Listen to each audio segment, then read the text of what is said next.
जयपाल जी नागौर से। राधा वल्लभ श्री हरिवंश महाराज जी। महाराज जी, पिछले 1 वर्ष से आपके कीर्तन, सत्संग एवं एकांतिक वार्तालाप का श्रवण कर रहा हूँ तथा भगवान शिव की उपासना एवं नाम जप भी करता हूँ। महाराज जी, मेरा एक संशय है। महाराज जी, पवित्र तीर्थ स्थानों, पवित्र धामों की यात्रा दर्शन से क्या लाभ है महाराज जी? क्योंकि कई लोग तीर्थ यात्रा पर जाने पर बोलते हैं कि भगवान तो सर्वव्यापी है, तो क्यों दूर जाकर परेशान हो रहे हो? इस विषय में महाराज जी मेरा थोड़ा मार्गदर्शन करें। वो नहीं समझते हैं, वह ज्ञान से युक्त हैं, केवल बातें बनाते हैं कि सर्वव्यापी भगवान। साक्षात्कार किया है सर्वव्यापी भगवान का? जो ऐसी बातें करता ना वो जानता नहीं। सर्वव्यापी भगवान के साक्षात्कार करने के लिए प्रक्रिया है। जैसे हमने बताया कि मेहंदी के पत्ते पत्ते में लालिमा छिपी हुई, लेकिन फाड़ के देख लो पत्ता, कहीं अगर हरे के सिवा लाली दिखाई दे तो मुझे बताना। लेकिन जब हम मेहंदी को एक प्रक्रिया में लेते हैं, उसको बांटते हैं, उसको हाथ में लगाते हैं, काफी देर के बाद जब हम धोते हैं तो हाथ हमारा लाल मिलेगा, मेहंदी नहीं, हाथ हमारा लाल मिलेगा। तो लाली मेहंदी में ही है, लेकिन एक प्रक्रिया से अनुभव में आए ना। जैसे हमने बताया कि दूध में घी है, तो आप दूध में पूड़ी पका के दिखाओ, नहीं पका पाओगे। उसकी प्रक्रिया है। दूध को औटाइए, दही बनाइए, मथिए, मक्खन निकालिए, फिर घी। ऐसे ही सर्वात्म भगवान विराजमान, उसकी प्रक्रिया है। क्या भगवान शिव बता रहे प्रक्रिया? बोले हरि व्यापक सर्वत्र समाना, प्रेमुति प्रगट हूँ ही मैं जाना। सर्वत्र हरि विराजमान है, लेकिन प्रेम से प्रकट होते हैं। बात समझ में? अब प्रेम कहां से प्रकट होता है? निष्पाप हृदय में। अब निष्पाप कैसे हो?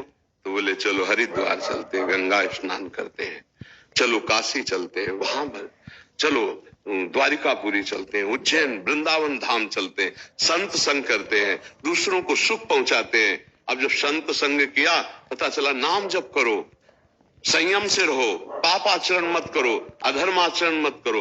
अब आप सत की तरफ चलने लगे, असत छूटने लगा। नाम जप से, सदाचरण से, तीर्थों के अवगाहन से, साधु समागम से हमारे जन्म जन्म के पाप नष्ट होने लगे, हृदय पवित्र होने लगा, भगवान को पुकारने लगे, हे नाथ कब दर्शन दोगे, हे प्रभु। अब प्रेम आ रहा है, और जहां विकलता बढ़ी कि अब रहा नहीं जा रहा भगवान के, उसी दिन भगवान दर्शन दे देंगे। कैसी विकलता होनी चाहिए? भागवत में लिखा, रुदुष्स्वरम राजन कृष्ण दर्शन लालसा। चिल्ला चिल्ला के कि अब जिया नहीं जा रहा, प्रभु आपके बिना अगर नहीं मिले तो प्राण निकल जाएंगे।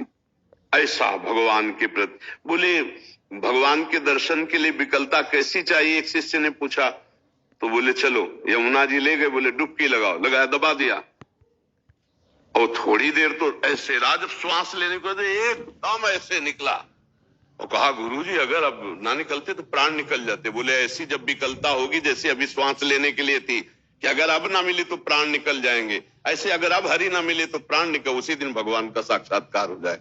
ये प्रेम प्राप्त होता है।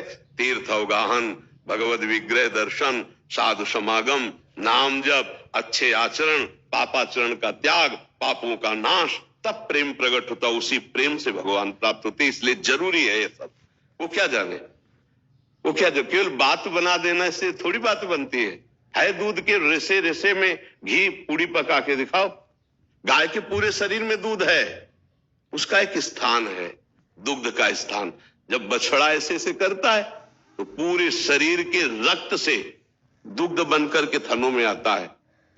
कहां बच्चा गर्भ में आया तो भगवान का चमत्कार देखो, रक्त को दूध में बदल दिया, और वो पूरे शरीर की माता का जो रक्त है वो बच्चे के लिए दूध बन करके उसके प्राणों का पोषण करता है।